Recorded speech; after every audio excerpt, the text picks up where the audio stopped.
Bonjour, chers bien-aimés, que le Seigneur ce matin soit votre partage, votre bouclier, votre retraite, qu'il soit le Dieu qui est votre soutien indéfectible. Que Dieu vous bénisse ce matin au nom de Jésus. Amen. Alors le titre aujourd'hui c'est juste où est ta foi? Vivre par la foi. La foi, n'ayez pas peur. Vous savez, nous sommes à l'heure des grands enjeux de la mondialisation et nous vivons déjà les prémices du règne de l'homme du péché.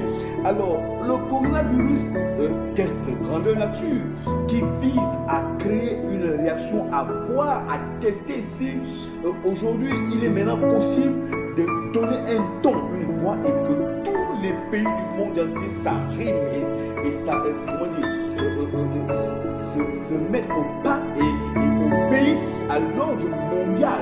Alors, je vous le dis, frères et sœurs en Jésus-Christ, ayez la foi en Jésus.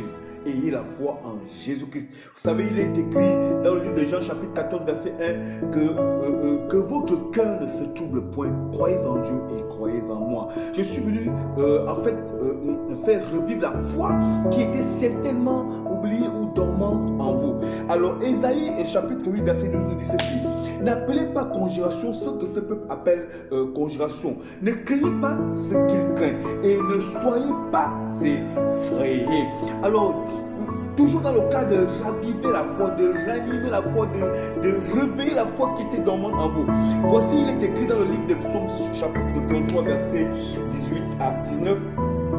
Voici l'œil de l'Éternel est sur ceux qui le craignent, sur ceux qui espèrent en sa bonté, afin d'arracher leur âme à la mort et de les faire vivre au milieu de la famine. Vous savez, la famine, c'est les hommes qui crient. Et ça va arriver où un décideur va décider et tous les pays du monde entier vont s'arrimer. Et il y en a à certains endroits des famines, des choses terribles, des phénomènes terribles.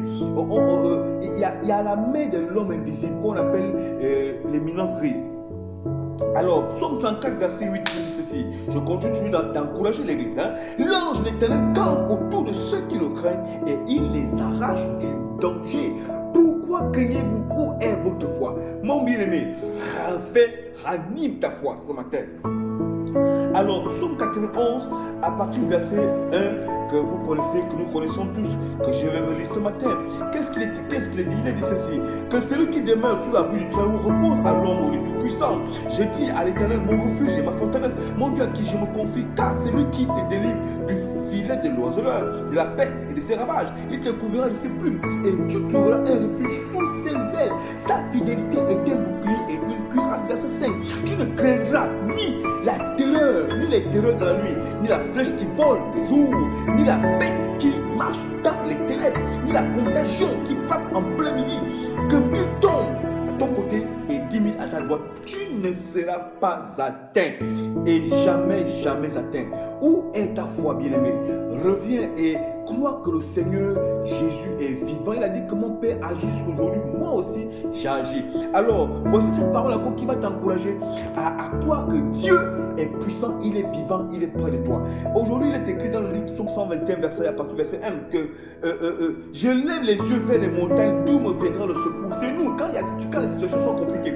Le secours me vient de l'Éternel qui a fait les cieux et la terre, c'est vrai. Il ne permettra point que ton pied chancelle. Celui qui te garde ne sommeillera point. Voici, il ne sommeille ni ne dort, celui qui garde Israël.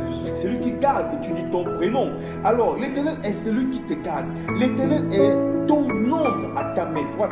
Pendant le jour, le soleil ne te frappera point, ni la lune pendant la nuit. L'Éternel te gardera de tout mal. Il gardera ton âme.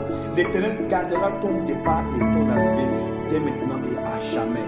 Où est ta foi, bien-aimé? Vous avez entendu toutes les garanties de Dieu qui consiste à sécuriser son fils bien-aimé, son église que nous sommes. Alors, Romains chapitre 1, verset 17 dit ici, parce qu'en lui est révélée la justice de Dieu par la foi et pour la foi, selon ce qu'il est écrit, le juste vivra par la foi. Vous savez que le juste vivra par la foi. Le même passage se trouve dans le livre de Hébreux chapitre 10, verset 38. Vous allez lire, et mon juste vivra par la foi. Après il dit, et s'il se retire, mon ami n'est pas plus plaisir. Alors, bien aimé, Soyons des hommes et des femmes qui craignent Dieu et qui espèrent en sa bonté, qui espèrent en son secours et qui ont la foi que Dieu ne les abandonnera pas. Quelle que soit la situation, Dieu est ma forteresse. Soyez bénis ce matin au nom de Jésus. Amen. Ne craignez point, n'ayez pas peur, ne vous lamentez pas. Dieu vous bénit.